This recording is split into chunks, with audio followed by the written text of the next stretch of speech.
یہاں اگر کوئی بندہ یہ کہے کہ حضور علیہ السلام بھی آخری نبی ہیں اور یہ جو قادیانی اس کو ہم آخری نبی نہیں مانتے، یا کوئی قادیانی یہ کہے کہ ہم حضور علیہ السلام کو آخری نبی مانتے ہیں، اور یہ کہے کہ جو قادیانی ہے وہ ایک اچھا انسان تھا، بس وہ ایک اچھا انسان ہے، لوگوں کو بڑی اچھی اس نے کتابیں لکھی ہیں، یاد رکھے اتنا کہنا یا ایک عقیدہ رکھنا یہ بھی دائرہ اسلام سے خارج کر دیتا ہے۔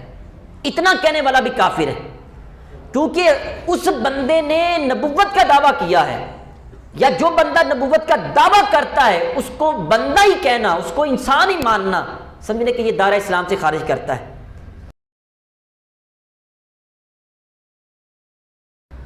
عزیز سامعین محترم، عقیدہ ختم نبوت یہ وہ بنیادی عقیدہ ہے کہ جس طرح عقیدہ توحید اللہ تعالیٰ کو ایک ماننا یہ ضروری ہے، اسی طرح پیارے آقا صلی اللہ علیہ وآلہ وسلم کو آخری نبی خاتم النبیین ماننا بھی ضروری ہے۔ عقیدہ توحید کے اندر ذرا برابر بھی اگر کمی آئے تو بندہ پھر بھی کافر ہے، اور اگر عقیدہ ختم نبوت کا بندہ قائل نہ رہے، اس میں کمی کجی آئے تو پھر بھی بندہ دائرہ اسلام سے خارج ہو جاتا ہے۔ عقیدہ ختم نبوت اگر ہمارے پاس نہ رہا تو بحیثیت قوم یاد رکھیں ہم تباہ و برباد ہو جائیں گے، ہمارا نشان تک مٹ جائے گا اگر عقیدہ ختم نبوت ہمارے پاس نہ رہا۔ عزیز سامعین محترم، اس عقیدہ ختم نبوت پر ڈاکہ ڈالنے کے لیے آپ کو پتہ ہے کہ یہ ماضی قریب میں ایک لعنتی شخص مرزا غلام احمد قادیانی، جو کہ انگریزوں کا بہت بڑا ایجنٹ تھا، اس کو اس کام کے لیے انہوں نے ہائر کیا۔ اب اس بندے نے مختلف طریقوں سے پینیٹریٹ کرتے ہوئے آہستہ آہستہ اپنے عہدے بڑھاتے بڑھاتے وہ آگے گیا، اور ایک مقام پہ آ کے اس نے پھر نبوت کا دعویٰ کیا۔ پہلے اس نے اپنے آپ کو کہا جی میں مجدد ہوں، تو میں وہ 1000 سال کے بعد آیا ہوں دین کی تجدید کرنے کے لیے۔ پھر اس کے بعد اس نے کہا کہ میں محدث ہوں، اور پھر اس کے بعد اس نے نعوذ باللہ من ذالک ذلی نبی بروزی نبی، اس کی آگے وضاحت کروں گا آج اس حوالے سے، تو یہ کرتا گیا۔ اب پاکستان میں ان کے انہی عقائد کی وجہ سے ان کو کنفرم کافر قرار دیا گیا،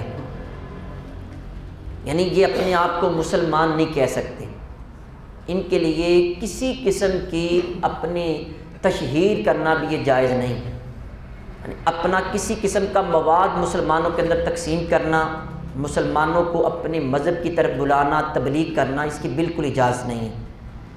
اب ہوا یہ کہ پچھلے دنوں، یعنی پچھلے چند ماہ پہلے سمجھ لیں کہ ایک قادیانی احمدی نے، اس نے ایک تفسیر صغیر کے نام سے ایک کتاب لکھی، قرآن پاک کی تفسیر لکھی۔ اس کے اندر آپ کو پتہ ہے من مانے اپنے ترجمے کیے گئے، اور پھر وہ ترجمے کرنے کے بعد لوگوں میں آگے تقسیم کیے، جبکہ ہمارا جو آئین پاکستان ہے 1973 کا، اس کے مطابق کسی بھی طرز کی کسی بھی فارم کی تبلیغ کرنا، ریٹن فارم میں ہو یا سپوکن ہو، وہ ان کے لیے جائز نہیں ہے، وہ یہ تبلیغ نہیں کر سکتے۔ یہی جب اس بندے نے یہ کیا تو اس کے خلاف مقدمہ درج کیا گیا، اور پھر عدالتوں میں کیس اس کا چلایا گیا۔ اب عدالتوں نے جو بھی فیصلہ دیا وہ ہم نہیں، میں صرف آپ کے سامنے یہ پینل کوڈ جو ہے اس کے حوالے سے ذکر کرتا ہوں، تاکہ ہمارے لوگوں کو پتہ چلے کہ یہ پاکستانی لا کیا ہے۔ سب سے پہلے یہ جو قرآن پاک کے حوالے سے آپ کے سامنے عرض کروں کہ یہ جو قرآن پاک کی تشریح کرنا یا اس کی تفسیر کرنا یا قرآن پاک کو بدلنے کی کوشش کرنا، تو اس کے بارے میں ہمارا قانون کیا کہتا ہے؟ 295B، یہ پاکستانی پینل کوڈ ڈیفائلنگ ایٹسٹرا، یہ بے حرمتی کے حوالے سے ہے، آف دا ہولی قرآن کے حوالے سے۔ اس کے تحت یہ پینل کوڈ یہ ہے whoever willfully defiles, damages or desecrates a copy of the Holy Quran or of an extract therefrom, or uses it in any derogatory manner or for any unlawful purpose shall be punishable with imprisonment for life. اس penal code کے مطابق قرآن پاک کے حوالے سے لکھا ہے کہ جو کوئی بھی جان بوجھ کے قرآن پاک کی بے حرمتی کرے، ضرر نقصان پہنچائے، یا قرآن پاک کی کسی بھی کاپی کی وہ توہین کرے، یا قرآن پاک میں سے کسی اقتباس یا ایک ورقے یا کسی لفظ کی وہ توہین کرے، یا قرآن پاک کو کسی بھی توہین آمیز طریقے سے استعمال کرے، یا وہ کسی بھی اپنے ناجائز مقصد کے لیے قرآن پاک کو استعمال کرے، ناجائز کوئی بھی اس کا مقصد ہو. اب یہ بھی ناجائز ترین مقصد ہے کہ اپنے نبی کو، جھوٹے نبی کو، نعوذ باللہ من ذالک، اس قادیانی کو وہ ثابت کرنے کے لیے اپنی قرآن پاک کی مختلف آیات کے غلط ترجمے کر کے شائع کرنا، تو یہ بھی ناجائز طریقے کے لیے استعمال کرنا ہے. کرے تو shall be punishable with imprisonment for life, تو اس کو اس جرم کی وجہ سے جیل میں ڈالا جائے گا. یہ پاکستانی پینل کوڈ یعنی 295 بھی آپ کے سامنے میں کوڈ کر رہا ہوں. پھر اس کے علاوہ 298C جو آپ کے سامنے میں عرض کر رہا ہوں، وہ بھی اس کے بارے میں آپ وضاحت سن لیں کہ کوئی بھی قادیانی جو مرزئی ہو، وہ اپنے آپ کو مرزئی کہتا ہو تو کیا وہ اپنے کسی بھی مذہب کی پرچار کر سکتا ہے، آگے اس کی وضاحت کر سکتا ہے، کسی کو اپنے مذہب کی طرح انوائٹ کر سکتا ہے یا نہیں کر سکتا؟ پاکستانی قانون اس کے بارے میں لا کیا کہتا ہے وہ آپ کے سامنے عرض کرتا ہوں. یہ 298C میرے پاس ہے. اس میں ہے کہ person of Qadiani group etcetera calling himself a Muslim, اپنے آپ کو مسلم کہہ رکھا ہو، یعنی کوئی بھی قادیانی، یا پریچنگ تبلیغ کر رہا ہو اور پروپیگیٹنگ اشاعت کر رہا ہو ہز فیتھ، اپنے عقیدے کی اشاعت کر رکھا ہو، اپنے عقیدے کی تبلیغ کر رہا ہو، اپنے آپ کو مسلم کہہ رہا ہو. Any person of the Qadiani group, Qadiani کسی بھی گروپ کا ہو، اس کے انہوں نے مختلف گروپ بنائے ہوئے ہیں. یا دا لاہوری گروپ، یہ بھی ایک قادیانی گروپ ہے کہ لاہوری گروپ ہے. جو لاہوری گروپ ہے اس کی وضاحت یہ کی گئی ہے who call themselves احمدیز، جو اپنے آپ کو احمدی کہتے ہیں. کچھ قادیانی کہتے ہیں، کچھ مرزئی کہتے ہیں اپنے آپ کو، کچھ احمدی کہتے ہیں لاہوری گروپ والے. اور بائی اینی ادر نیم، یا کسی بھی دوسرے نام سے اپنے آپ کو پکارنے والا ہو. who directly اور indirectly، بلا واسطہ یا بالواسطہ، poses himself as a مسلم، اپنے آپ کو مسلمان گردانتا ہو، مسلمان بنا کے پیش کرتا ہو، ہے وہ احمدی گروپ سے، لاہوری گروپ سے، قادیانی گروپ سے، کسی بھی گروپ سے ہے، اور وہ اپنے آپ کو مسلم کہتا ہو کہ میں بھی مسلمان ہوں. یعنی دوسرے معنی میں یہ اپنے آپ کو مسلمان نہیں کہہ سکتے، یاد رکھیں، اپنے آپ کو مسلمان کہتا ہو اور کالز اور refers to his faith as a Islam, اور اپنے عقیدے کو وہ پیش کرتا ہو، حوالہ دیتا ہو اسلام کے طور پہ کہ ہم بھی مسلمان ہیں، ہمارا عقیدہ بھی اسلام ہی ہے، اسلام والا ہی ہے. انوائٹس ادرز، دوسرے لوگوں کو بلائے، ہو وہ قادیانی دوسرے لوگوں کو انوائٹ کرے ٹو ایکسیپٹ ہز فیتھ، اپنے عقیدے کو قبول کرنے کے لیے کہ جی وہ ہمارا جو عقیدہ اس کو قبول کر لیں، اس کی طرف بلائے. بائی ورڈز آئدر اسپوکن اور ریٹن، الفاظ کے ساتھ، چاہے وہ لکھے ہوئے ہوں الفاظ، چاہے وہ سپوکن ہو، بولے ہوئے الفاظ ہوں، کسی بھی طریقے سے لوگوں کو اپنے عقیدے کی طرف بلائے.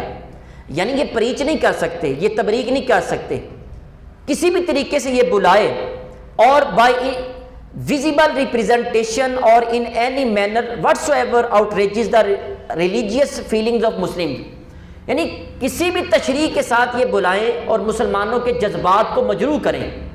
جیسے کہ وہ تفسیر صغیر کے نام کے اوپر جو اس قادیانی نے تفسیر لکھی، ترجمہ لکھا، چونکہ یہ اپنا کسی قسم کا لٹریچر لکھ کے یہ عوام میں شائع نہیں کر سکتے، عوام میں یہ پھیلا نہیں سکتے، کسی بندے کو یہ تبلیغ نہیں کر سکتے. یہ پاکستانی قانون کی بات کر رہا ہوں، کسی بھی حوالے سے یہ تبلیغ کرنے کی ان کو اجازت نہیں ہے.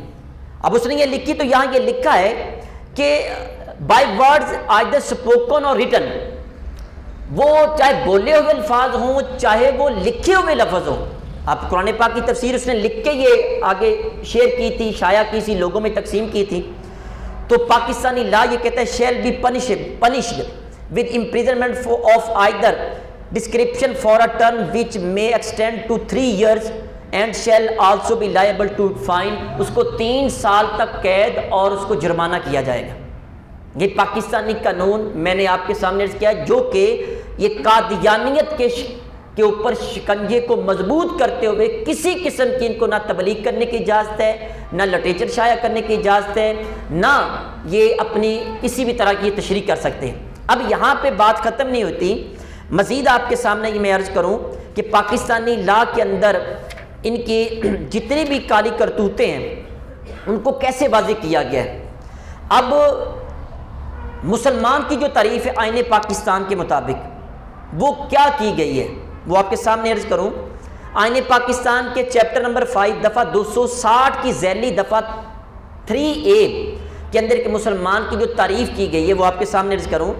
کہتے ہیں کہ مسلمان، یہ پاکستانی لا میں جو تعریف ہے مسلمان کی، مسلمان سے کوئی ایسا شخص مراد ہے، مسلمان سے کوئی ایسا شخص مراد ہے جو وحدت و توحید قادر مطلق، یعنی اللہ تبارک و تعالیٰ کے ایک ہونے، اللہ تعالیٰ کے قادر مطلق ہونے، اور خاتم النبیین حضرت محمد صلی اللہ علیہ وآلہ وسلم کی ختم نبوت پر مکمل اور غیر مشروط طور پر ایمان رکھتا ہو. مکمل اور غیر مشروط طور پر، کسی شرط کے بغیر، انکنڈیشنل، کسی قسم کی شرط نہ ہو، غیر مشروط حضور علیہ السلام کی ختم نبوت پر ایمان رکھتا ہو. اور اس کے ساتھ ساتھ اور مسلمان کی تعریف میں یہ بھی لکھا ہے کہ پیغمبر یا مذہبی مصلح کے طور پر، مذہبی مصلح یعنی ریفارمر، جو اصلاح کرنے والا ہو، تبلیغ کرنے والا ہو، کوئی بھی پیغمبر یا مذہبی مصلح کے طور پر کسی ایسے شخص پر نہ ایمان رکھتا ہو نہ اسے مانتا ہو جس نے حضرت محمد صلی اللہ علیہ وآلہ وسلم کے بعد اس لفظ کے کسی بھی مفہوم یا کسی بھی تشریح کے لحاظ سے پیغمبر ہونے کا دعویٰ کیا ہو یا دعویٰ کرے، ایسا شخص پاکستانی قانون کے مطابق مسلمان ہوتا ہے. اب یہاں جو بندہ، یہ جو قادیانی ہے، یہ میں نے آپ کو عرض کیا کہ یہ اپنے آپ کو، یہ جو قادیانی آج کے دور میں موجود ہیں، وہ کہیں گے جی ہم حضور علیہ السلام کو آخری نبی مانتے ہیں. ہمارا سادہ لوگ کہتے ہیں جی وہ تو بالکل ٹھیک ہے، وہ کہتے ہیں جی وہ حضور علیہ السلام کو آخری نبی مانتے ہیں. دیکھیں حضور علیہ السلام کو آخری نبی ماننا اور ساتھ یہ کہنا کہ وہ قادیانی اچھا بندہ تھا، وہ قادیانی جس نے نبوت کا دعویٰ کیا اس کو اچھا بندہ ہی کہنے سے بندہ دائرہ اسلام سے خارج ہے. اس کو اچھا بندہ کہنا بھی ہمیں دائرہ اسلام سے خارج کر دیتا ہے، بندہ کافر ہو جاتا ہے. یہ کہنا جی وہ مصلح تھا، وہ بھی اچھی باتیں کرتے ہیں، وہ بھی دین کی تبلیغ کرتے ہیں، وہ بڑی اچھی اچھی باتیں کرتے ہیں، بڑے اچھے کام کرتے ہیں، تو ایسا کہنے سے بھی وہ بندہ دائرہ اسلام سے خارج ہو جائے گا. یہ مسلمان کی تعریف ہے. پھر غیر مسلم کی جو تعریف پاکستانی یہ لا میں لکھی ہوئی ہے، آئین پاکستان کے چیپٹر 5 دفعہ 260 کی ذیلی دفعہ 3B کے اندر غیر مسلم کی جو تعریف ہے وہ سنیں. اس سے ایسا شخص مراد ہے جو مسلم نہ ہو، اور اس میں عیسائی، جو مسلم نہ ہو اس میں کون کون سے شامل ہیں؟ اس میں عیسائی، ہندو، سکھ، بدھ یا پارسی فرقے سے تعلق رکھنے والا کوئی بھی شخص، وہ بھی کافروں میں شامل ہے. اس کے علاوہ قادیانی گروپ یا لاہوری گروپ کا جو خود کو احمدی یا کسی بھی نام سے موسوم کریں، کسی بھی نام سے پکاریں، کوئی شخص بھی ہو وہ بھی کافروں کی صف میں شامل ہے. یا کوئی بہائی اور جدلی ذاتوں سے تعلق رکھنے والا کوئی شخص بھی ہو وہ بھی ان کافروں کی صف میں وہ شامل ہے. یعنی پاکستانی قانون میں ان کو کنفرم کافر قرار دیا گیا ہے. جہاں عیسائی، ہندو، بدھ مت، پارسی ان کو رکھا گیا ہے، ساتھ اس کے ان قادیانیوں کو بھی رکھا گیا ہے. پاکستانی قانون کے مطابق یہ جب پاس ہوا تو اس وقت علماء نے بہت اچھے انداز میں دلائل دے کے اس کو وہاں سے پاس کروایا تھا. تو یہ کسی قسم کا جو قادیانی ہے وہ دائرہ اسلام سے یہ خارج ہے. پھر عزیز سامعین محترم، یہاں آپ کے سامنے یہ بھی عرض کر دوں کہ جو لفظ خاتم النبیین ہے، اس کی وضاحت بہت ضروری یہاں. خاتم کا جو لفظ ہے اس کے 5 میننگ بیان کیے گئے ہیں. ڈکشنری کے اندر 5 معنی اس کے یوز ہوئے ہیں. نمبر 1 نگینہ یا مہر جس پر نام وغیرہ کندہ کیے جاتے ہیں. یہ جو نگینہ ہوتا ہے نگ اس کے اوپر نام کندہ کیجیے اس کو بھی خاتم کہا جاتا ہے. نمبر 2 انگوٹھی کو بھی خاتم کہتے ہیں عربی میں. نمبر 3 گھوڑے کے پاؤں کی جو معمولی سی سفیدی ہے اس کو بھی خاتم کہا جاتا ہے. نمبر 4 گدی کے نیچے جو گڑھا ہے, یہاں جو ہماری یہ گدی ہے اس طرح کریں تو پیچھے سے ایک گڑھا سا بن جاتا ہے, اس کو بھی خاتم کہا جاتا ہے. اور نمبر 5 اس کا معنی ہے قوم کا سب سے آخری فرد, قوم کا سب سے آخری فرد. اب 5 معنوں میں سے یہاں کون سا معنی مراد ہوگا تو یاد رکھیں یہ قانون ہے عربی کا کہ جب اصلی معنی مراد لینا جائز ہو, حقیقی معنی مراد لینا جائز ہو, پھر مجازی معنوں کی طرف رجوع کرنے کی اجازت نہیں ہے. مثال کے طور پہ ہمارے سامنے یہاں شیر کھڑا ہو تو میں کہوں کہ ھذا اسد, یہ شیر ہے, تو اب اس سے مراد وہ حقیقی شیر ہی لیا جائے گا, شیر کا معنی مراد لیا جائے گا, اس سے مراد بہادری نہیں لی جائے گی. بندوں کا بھی نام اسد رکھا جاتا ہے نا, بندے کو ہم اسد کہہ دیتے ہیں, غضنفر نام رکھا جاتا ہے, اسد رکھا جاتا ہے, لیث نام رکھا جاتا ہے. اب جب بندے کا نام اسد ہوگا تو اس سے مراد وہ شیر حقیقی نہیں ہوگا, اس سے مجازی معنی مراد ہوگا کہ اس سے مراد ہے کہ جس طرح شیر کے اندر طاقت ہے اسی طرح اس بندے کے اندر بھی طاقت ہے, جس سے وہ بہادر ہے ایسے یہ بھی بہادر ہے. یہ مجازی معنی مراد لیا جائے گا. لیکن جب سامنے حقیقی معنی لیا جائے, معنی مراد لینا جائے تو پھر مجازی معنی نہیں لیا جا سکتا. اب یہاں جو پہلے 4 معنی ہیں وہ مراد لینے جائز نہیں ہیں, کیونکہ حقیقی معنی پر عمل کرتے ہوئے اس کو مراد لینا یہاں جائز ہے. اب پہلا معنی, دوسرا, تیسرا, چوتھا لینا جائز. 5واں معنی کہ قوم کا سب سے آخری فرد, وہ بالکل احادیث میں بھی اس کے بارے میں وضاحت ہے اور لفظ بھی اس کے بارے میں بتا رہا ہے کہ خاتم النبیین, نبیوں کی قوم میں سب سے آخری فرد ہے. نبیوں کی قوم میں سب سے آخری فرد وہ کون سے ہیں؟ وہ کریم آقا علیہ الصلوۃ والسلام ہیں.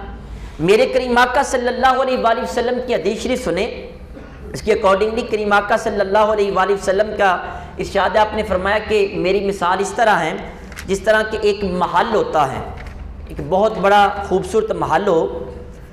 یہاں دوسرے لفظوں میں عرض کر دوں آپ کو, ان مثلی و مثل الانبیاء من قبلی کا مثل رجل بنا بیتن, فرمایا کہ میری اور دوسرے انبیاء کی مثال اس شخص کی طرح ہے بنا بیتن جس نے ایک گھر بنایا ہو, فاحسنہ و اجملہ, اس نے اس کو انتہائی خوبصورت بنایا ہو, الا موضع لبنۃ من زاویۃ, لیکن ایک کونے میں ایک اینٹ کی جگہ اس نے چھوڑ دی ہو. پورا گھر مکمل بنا دیا, ساری تعمیرات اس کی مکمل ہو گئی, لیکن ایک کونے میں ایک اینٹ کی جگہ اس نے خالی چھوڑ دی, وہاں اینٹ نہ لگائی ہو.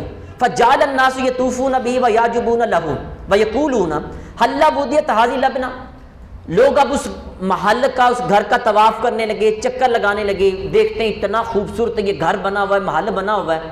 تو جب آ کے وہاں پہ ٹھہرتے جہاں اینٹ نہیں لگی ہوئی تو کہتے کیا ہی اچھا ہوتا کہ یہاں بھی ایک اینٹ لگا دی جاتی اور یہ پورا گھر مکمل ہو جاتا, یہ گھر کی خوبصورتی کو 4 چاند لگ جاتے. کیا یہ اچھا ہوتا اس ایک اینٹ کو بھی لگا دیا جاتا. حضور علیہ الصلوۃ والسلام نے فرمایا فانا اللبنۃ وانا خاتم النبیین, فرمایا اس کثر انبیاء کی, انبیاء کے محل کی جو عمارت ہے اس میں جو ایک اینٹ کی جگہ باقی بچی تھی وہ اللہ تعالیٰ نے مجھے بنا کے اس میں فٹ کر دیا ہے. وانا خاتم النبیین, میں خاتم النبیین ہوں. انبیاء کے جتنے بھی گروہ ہیں, گروہ انبیاء ہے, ان میں سب سے آخری خاتم کا جو 5واں معنی ہے وہ میں ہوں. اللہ تعالیٰ نے مجھے آخری نبی بنا کے بھیجا ہے. اب عزیز سامعین محترم, پاکستانی لا کے مطابق یہاں تک وضاحت جو میں نے کر دی, مزید آپ کے سامنے عرض کروں.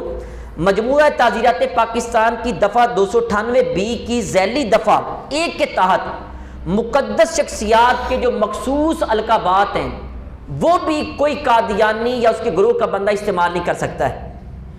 یعنی جو شعار اسلام ہیں, جس کے ذریعے ہمیں اسلام کا شعور ملتا ہے, احساس ملتا ہے, وہ چیزیں یہ قادیانی اپنے لیے استعمال نہیں کر سکتے. اگر کوئی کرے گا تو یقیناً اس کے خلاف کارروائی کرنا یہ پاکستانی قانون میں یہ شامل ہے.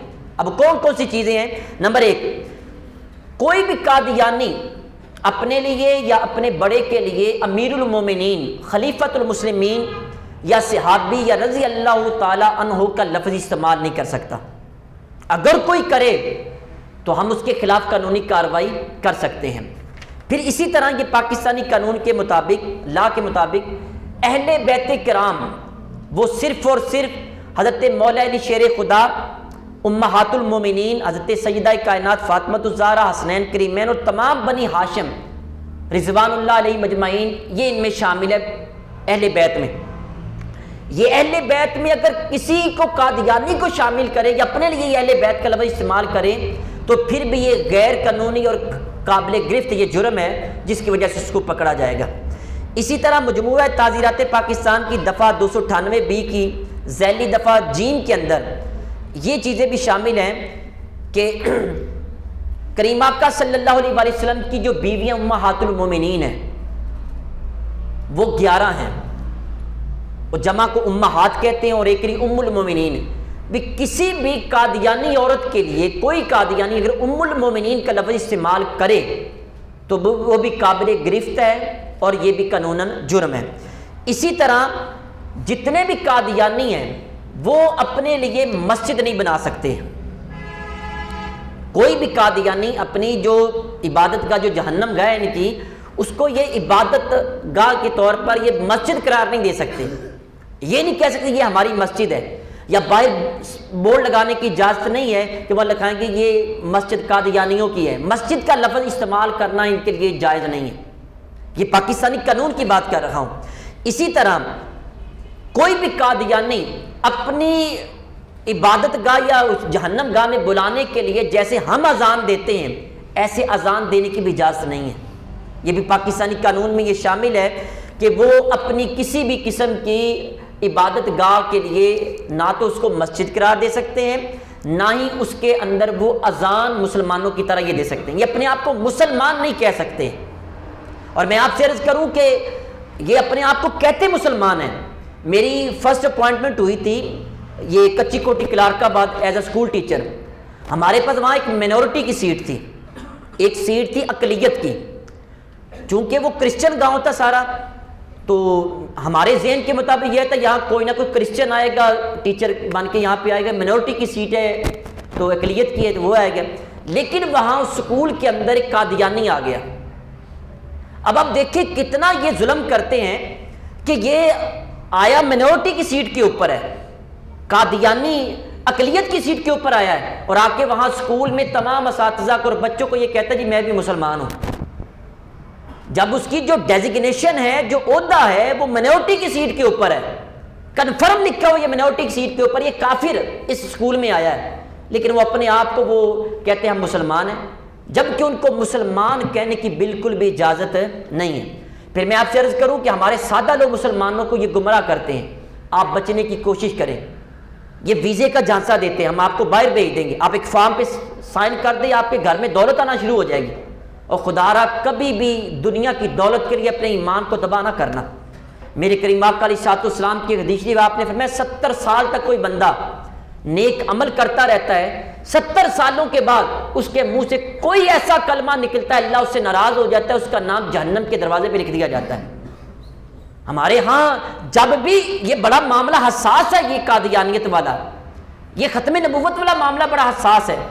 اس ختم نبوت کے معاملے میں اپنی زبانوں کو ہمیشہ بڑی احتیاط کے ساتھ ناپ تول کے بولا کرو۔